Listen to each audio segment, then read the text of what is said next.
তোপের মুখে তামিম ইকবাল। কমেন্টস বক্সে তামিম ইকবালকে দর্শকরা এক কথায় ধুয়ে দিচ্ছে। কেন হলো এরকমটা? তামিম ইকবাল তো সকলেরই প্রিয় পাত্র ছিলেন, কিন্তু ভাই আজকে তামিম ইকবাল আগামী টি-20 বিশ্বকাপ খেলতে বাংলাদেশ ক্রিকেট দল যেন ভারতে যায়, আইসিসির কথা যেন বাংলাদেশ ক্রিকেট বোর্ড মেনে নেয়, ওরকম কিছু আকার ইঙ্গিত দেওয়ার পরপরই মূলত দর্শকরা তামিম ইকবালের উপরে ক্ষেপে গেছেন। তামিম ইকবালকে করা নিউজগুলো প্রত্যেকটার কমেন্টস বক্সে দর্শকরা এক কথায় তামিম ইকবালকে ধুয়ে দিচ্ছেন। এমনকি পোস্টের লাইক বাটনে সবাই হা হা রিয়েক্ট দিয়ে তামিম ইকবালকে এক কথায় হাসির পাত্র বানিয়ে ফেলেছেন।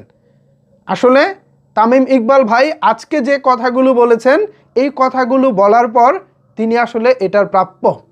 তিনি কিভাবে এই এত বড় ঘটনা ঘটার পর আইসিসির পক্ষে, ভারতের পক্ষে সাফাই গায়।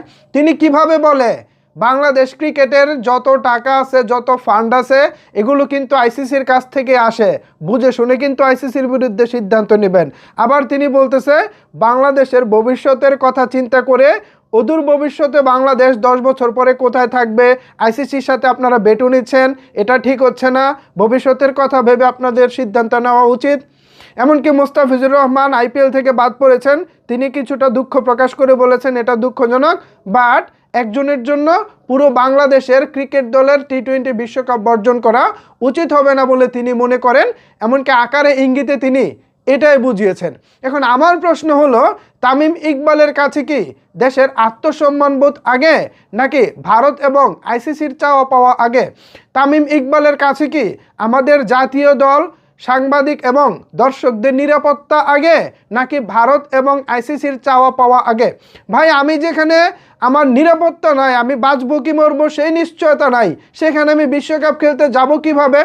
আমাদের মুস্তাফিজুর রহমান সাধারণ একজন ক্রিকেটারকে যেখানে ভারত নিরাপত্তা দিতে পারে না, সেখানে আমাদের পুরো জাতীয় দল, কোচিং স্টাফ, বোর্ডের যারা সদস্য আছেন, পরিচালক আছেন, এছাড়া সাংবাদিক ভাইরা আছেন এবং ক্রিকেট দলকে সাপোর্ট করার জন্য দর্শক হিসেবে যারা মাঠে যাবেন, এত এত মানুষের নিরাপত্তা কি তামিম ইকবাল ভাই আপনি দিতে পারবেন?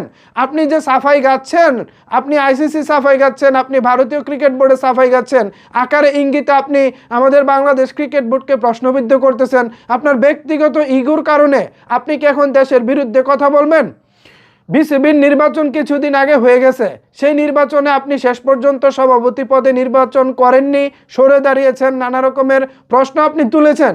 আমি মেনে নিলাম আপনার ব্যক্তিগত খারাপ লাগা বর্তমান বোর্ডের উপরে আছে, বাট দেশের প্রশ্নে তো ভাই আপনি এক হতে পারেন, তাই না? কিন্তু আজকে আপনার কথাবার্তা শুনে মনে হলো না যে আপনি দেশের প্রশ্নে এক। আপনি বোঝাতে চাচ্ছেন আইসিসি আমাদেরকে টাকা দেয়, আইসিসির টাকার কারণে আমাদের ফান্ড এত বড় হয়েছে। ওকে ফাইন, এটা তো শুধু বাংলাদেশকে না, প্রত্যেকটা আইসিসির যারা সদস্য আছে সবাইকেই তো টাকা দেয়, এখানে তো শুধু বাংলাদেশ একা না। আর আমি তো খেলবো না এটা বলিনি, আমি বলেছি আমাকে শ্রীলঙ্কায় খেলাগুলো দাও, ব্যাস আমি খেলবো। আমি ভারতে খেলবো না, বিকজ আমাদের বাংলাদেশের যে দূতাবাসগুলো আছে, হাই কমিশন আছে, সেগুলো তো ভারতে নিরাপদ না। অলরেডি কলকাতা, আগরতলা, মুম্বাই, দিল্লি, 4টি হাই কমিশন এবং উপ হাই কমিশন কেন্দ্র বন্ধ করে দিয়েছে বাংলাদেশ গভর্নমেন্ট। এমনকি ভারতকে ট্যুরিস্ট ভিসা দেওয়া পর্যন্ত বাংলাদেশ সরকার সীমিত করে দিয়েছে।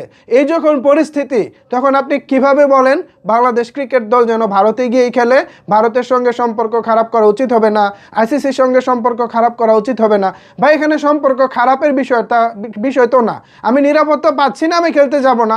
আমাকে নিরাপত্তা দিয়ে যদি অন্য কোনো দেশে খেলার জন্য আমার ম্যাচগুলো যদি তারা শিফট করে দেয়, আমি খেলবো, ব্যাস। এখানে তো অন্য কিছু নাই। কিন্তু তামিম ইকবাল ভাই আপনি যে কথাগুলো আজকে বলেছেন, ইনিয়ে বিনিয়ে আপনি আইসিসি এবং ভারতের সাফাই গিয়েছেন, যদিও এই ভারতও কিন্তু আপনার সঙ্গে খুব একটা ভালো আচরণ করেনি। আইপিএলে ডেকে নিয়ে ম্যাচের পর ম্যাচ আপনাকে বেঞ্চে বসিয়ে রেখেছিল। পুনে ওয়ারিয়র্সে আপনি আইপিএলে সুযোগ পেয়েছিলেন, একটি ম্যাচ পর্যন্ত খেলতে পারেননি। আপনার তো সেই দুঃখ থেকেও আজকে অন্তত ভারতের বিপক্ষে 2-4টা কথা বলা উচিত ছিল, আপনি সেটাও বলেননি। আপনি কোন ধাতুর মানুষ আল্লাহ ভালো জানে। ভিউয়ার্স, তামিম ইকবাল আজকে মোটামুটি দর্শকদের তুপের মুখেই পড়েছেন, কারণ তিনি বাংলাদেশ ক্রিকেট বোর্ডের বর্তমান সিদ্ধান্ত মেনে নিতে পারছেন না, বাংলাদেশ সরকারের সিদ্ধান্ত তিনি মেনে নিতে পারছেন না। তার ভালো লাগতো যদি এই পরিস্থিতিতে বাংলাদেশ আত্মসম্মান বিসর্জন দিয়ে বিশ্বকাপ খেলতে ভারতে যেত, তবেই তার কাছে ভালো লাগতো। তো এই যখন পরিস্থিতি, এখন আপনাদের মতামত কি ভাবছেন আপনারা? জানাতে পারেন আপনার মতামত নিচের কমেন্টস বক্সে। ধন্যবাদ সবাইকে এতক্ষণ আমার সাথে থাকার জন্য।